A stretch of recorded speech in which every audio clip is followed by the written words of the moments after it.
Hi guys, welcome to the channel The Law Guide. In today's video, we'll study about the Union Executive as mentioned in the Constitution of India from Article 52 to Article 78.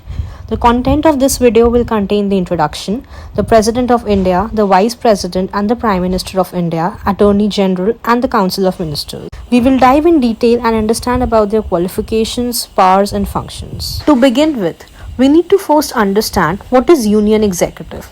So, the Union Executive is a branch of the Indian government which is responsible for implementing laws that are mentioned in Articles 52 to 78 of Chapter 1 of Part 4 of the Indian Constitution. The Union Executive holds significant powers and is crucial for the functioning of the government. The Union Executive in India is composed of three key positions: the President, who is the head of the state, the Vice President, and the Prime Minister, along with the Council of Ministers. The President has an executive authority according to the Constitution but cannot exercise it alone. The President's role is supervisory in nature. In simple words, this means that the President does not have a lot of powers like the Prime Minister. The Prime Minister, on the other hand, oversees the Council of Ministers and helps the President exercise the executive powers. The Council of Ministers are headed by the Prime Minister and are responsible for making laws and managing administrative tasks within the Parliament. Each member of the Union Executive has specific qualifications, roles, and powers that are outlined in the Constitution. Let's understand in detail. Let's start with the President. The President is the head of the state and the Union Executive, who exercises executive powers under the supervision and direction of the Prime Minister and the Council of Ministers. All the executive powers are implemented in the name of the President. A bill cannot be passed without the assent of the President. While learning about the qualifications and duration of the President of India, we need to keep in mind the first and foremost point that the President must be the citizen of a country. According to Article 56 of the Constitution, the President's minimum age to become the President to hold the office must be 35 years. The President must be qualified as an elected member of the Lok Sabha. As per Article 56 Clause 1, the term of the President in office is for 5 years starting from the day he assumes office. Following are the situations when the President's office can get vacant during mid-term are if the President resigns from his position, if the President is impeached, which means formally accused of serious wrongdoings by the Parliament, if the President passes away, or if the President is disqualified by the Supreme Court due to legal reasons. Powers and functions of the President. Under Article 53 of the Indian Constitution, the President is the policymaker and can implement law. He or she is the Supreme Commander of the Armed Forces. He has the power to address both the houses, the Lok Sabha and the Rajya Sabha. He or she has the power to appoint judges for both the High Court and the Supreme Court, including the high officials of India like the State Governor or the Auditor General. The President of India has the authority to declare war or peace with the guidance of the Prime Minister and the Council of Ministers. He or she can call for important meetings in the Parliament and can also bring an end to its functioning. We also need to keep in mind that during emergencies, the President holds special powers to handle critical situations and ensures well-being of the nation, states, or the economy. Next, we are going to learn about the Vice President of India. Article 63 and 65 states that the Vice President plays a very important role in the vacancy of the President's office, which means due to death, resignation, or impeachment. The qualifications of the Vice President of India are that he or she must be a citizen of India, he or she must be at least 35 years old, he or she must not hold any office of profit and must be the ex-chairperson of the Rajya Sabha. Next, we come on to the most important figure of India, that is the Prime Minister.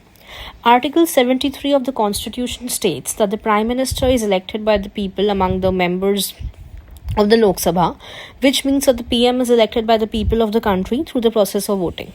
The PM is the head of the government and the head of the Council of Ministers. He also advises the President. You must be confused that the President is the first person of the country and comes above the Prime Minister. Then how come the Prime Minister is more powerful than the President and advises the President?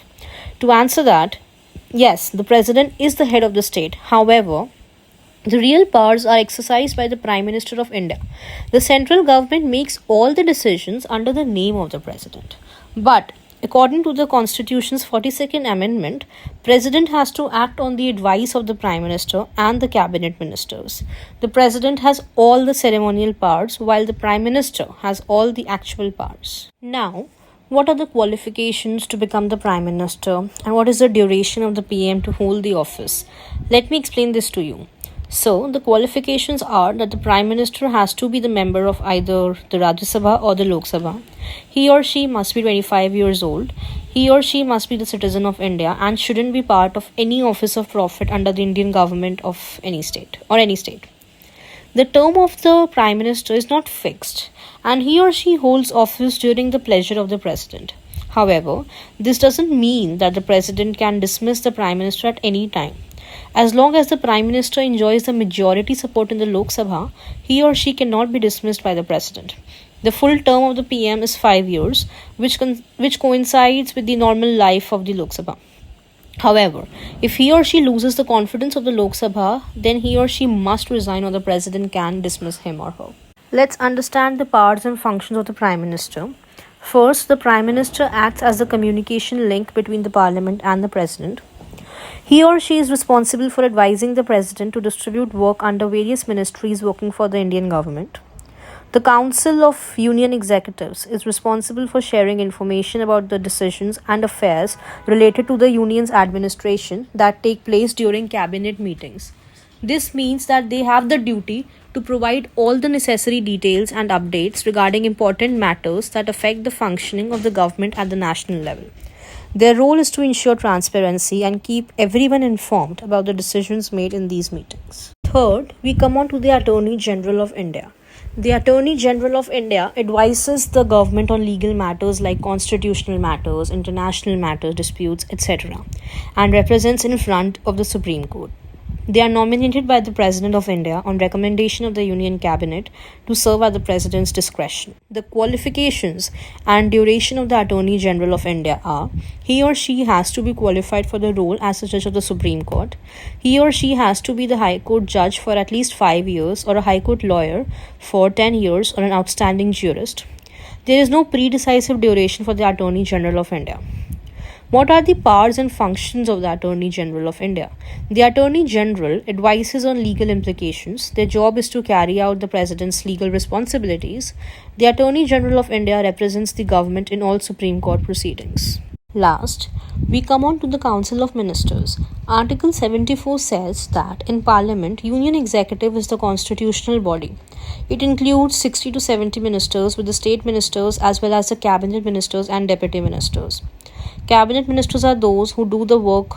Their role is differentiated with different fields, like for defense, there's a defense minister, and for finance, there is a finance minister and the ministry, etc. Let's know about their qualifications. The Council of Ministers must be a member of either house of the Parliament, Lok Sabha or Rajya Sabha.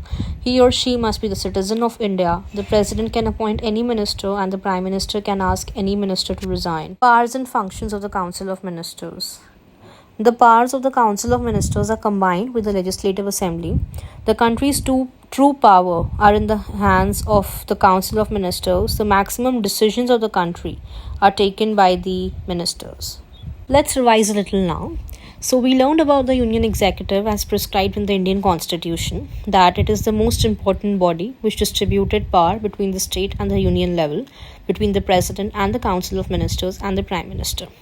Then we studied that the Union Executive consists of the Prime Minister and the Council of Ministers, who are the real heads of the country and exercise power at the national level, but with the advice of the President and the Prime Minister. That's all for today's video. If you found this information valuable, don't forget to give it a thumbs up and subscribe to our channel for more informative content. Share your thoughts and any questions you have in the comment section below. Until next time, stay informed and keep empowering yourself with knowledge. Thank you.